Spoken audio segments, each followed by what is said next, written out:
గత కొంతకాలంగా విశాఖ సాగర్ తీరం కోతకు గురవుతోంది. సముద్రపు కెరటాల ఉద్రికి బీచ్ ఒడ్డున ఇసుక కరిగిపోతూ కోతకు గురవుతుంది. ఇది అందరికీ తెలిసిన విషయమే.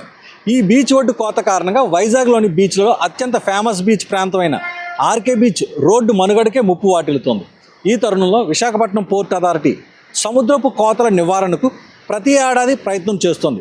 తాజాగా సముద్రపు కోతను అడ్డుకొని తీరాన్ని తిరిగి పూర్వ వైభవానికి తీసుకొచ్చేందుకు 82.98 కోట్ల భారీ వ్యయంతో బీచ్ నరిష్మెంట్ పనులను ప్రారంభించింది.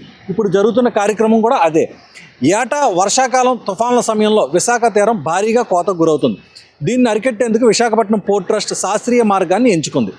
సముద్రపు లోపలి భాగంలో పేరుకుపోయిన ఇసుకను తిరిగి తీరానికి చేర్చడమే ఈ ప్రాజెక్ట్ ప్రధాన ఉద్దేశం. 2025-26 నుంచి 2027-28 వరకు 3 ఏళ్ల పాటు ఈ పనులు సాగనున్నాయి.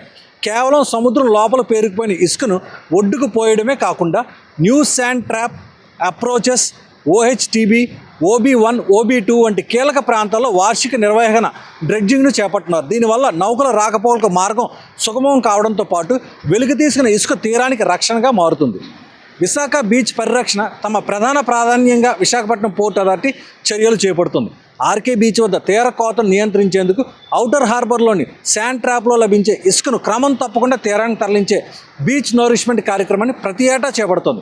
ఈ విధంగా బీచ్ నరిష్మెంట్ కార్యక్రమం చేయడం ద్వారా విశాఖ అందాలను కాపాడమే కాకుండా సముద్రపు కోత వల్ల తీర ప్రాంత ప్రజలకు లేదా మౌలిక సదుపాయాలకు ఎలాంటి ఇబ్బందులు కలగకుండా ఈ చర్యలు దోహదపడతాయని విశాఖపట్నం పోర్ట్ ట్రస్ట్ భావిస్తోంది.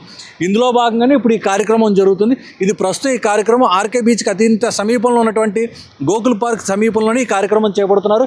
సముద్రంలో పేరుకుపోయిన ఇసుకన ఒక డ్రెడ్జింగ్ ఒక షిప్ ద్వారా తీసుకుని వచ్చి ఇక్కడ ఒడ్డున వేయడం కూడా జరుగుతుంది.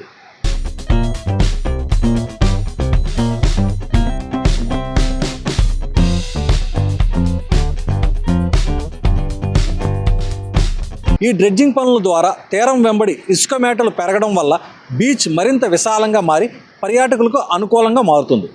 ఆధునిక సాంకేతికతతో కూడిన డ్రెడ్జ్ 21 నౌక వినియోగం వల్ల ఈ ప్రక్రియ వేగంగా సమర్థవంతంగా సాగుతుందని అధికారులు భావిస్తున్నారు. డ్రెడ్జింగ్ కార్పొరేషన్ ఆఫ్ ఇండియాకు చెందిన ఈ అత్యాధునిక నౌక ద్వారా సుమారు 2.5 లక్షల క్యూబిక్ మీటర్ల ఇసుకను సముద్రం నుంచి వెలికి తీసి పైపుల ద్వారా బీచ్ ఒడ్డున పంపింగ్ చేస్తున్నారు. 45 రోజుల పాటు ఈ డ్రెడ్జింగ్ పనులు జరగనున్నాయి.